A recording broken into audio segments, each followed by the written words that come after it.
Sampurasun para wargi sobat wasiat nu dipiheman ku Gusti Yesus Kristus, bagja pisan tiasa tepang sareng simkuring dina acara Pani Ismana dina kanal YouTube YKB Bahasa Sunda.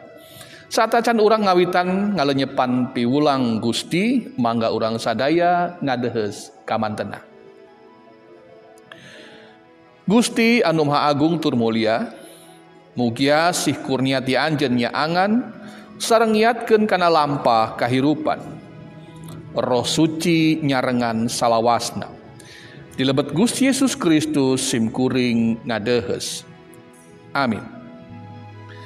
Para wargi, bahan lenyepan dina dinten ieu tina renungan wasiat anu nyandak tema sadaya kamulian dihaturkeun ka anjeunna. Dumasar tina kitab perjanjian lawas nyaeta Yosua 10 ayat anu ka-16 dugi ka 27 sarta anu janten ayat lulugu kacandak tina Yosua 16 ayat nu ka-25 anu kieu unggalna. Saur Yosua kaeta perwira-perwira anjeunna tong inggis-inggis atawa heman-hemir tegerkeun hate sing teteg sabab kasaksian ayeuna kumaha pangeran ngahukuman ka sakabeh musuh aranjeun. Para wargi sobat wasiat nu dipiasi dilebet Gusti Yesus, kasuksesan anu hebat tangtu matak jadi bangga ka diri sorangan. Nanging disabudeureun eta aya bahaya nu ngadodoho. Nyaeta urang sok jadi ngarasa agul yen eta kasuksesan teh ku sabab kahebatan diri sorangan. Sikap model kitu teu patut dipayuneun Gusti. Dina waktos eta Israel ngiket janji sareng kota Gibeon. Hal eta teh kalah mancing kasieun Raja Yerusalem. Adoni Zedek Raja Yerusalem nyakutu sareng opat raja liana nyaeta Raja Hebron, Yarmut, Lakis jeung Eglon sapakat ngarempuk Israel jeung Gibeon.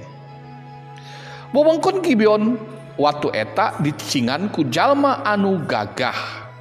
Nanging ku sabab eta wewengkon teu dipageran ku wenteng, jadi teu boga tempat nyalindung, gampang digempur ku musuh.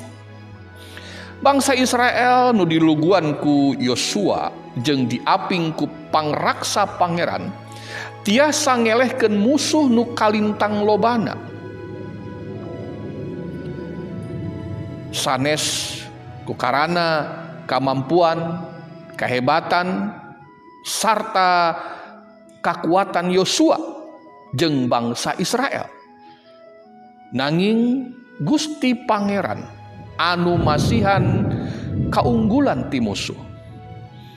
Yosua ngemutkeun salian ka bangsa Israel oge ka sadaya umat yen hirup ulah sok jumawa kana hal kaunggulan jeung kajayaan. Sagala usaha anu hasil geus sapatutna urang kedah bagja dibarengan rendah hate. Ngangkeun yen sadayana oge kusabab kaheman tur kasayan Gusti Pangeran ka urang. Nyaman tena nu saknyana masihan kasuksesan ka urang sadaya. Sadaya kemuliaan dihaturkeun ka anjeunna. Mangga urang maneda. Hatur nuhun Gusti kana sadaya pangiling anjeun. Mugi simkuring sadaya tiasa ngamuliakeun panjenengan anjeun.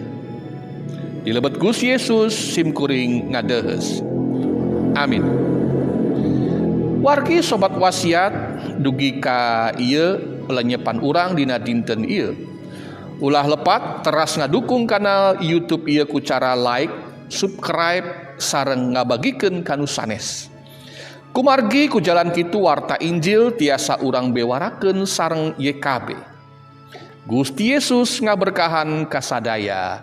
sampurasun.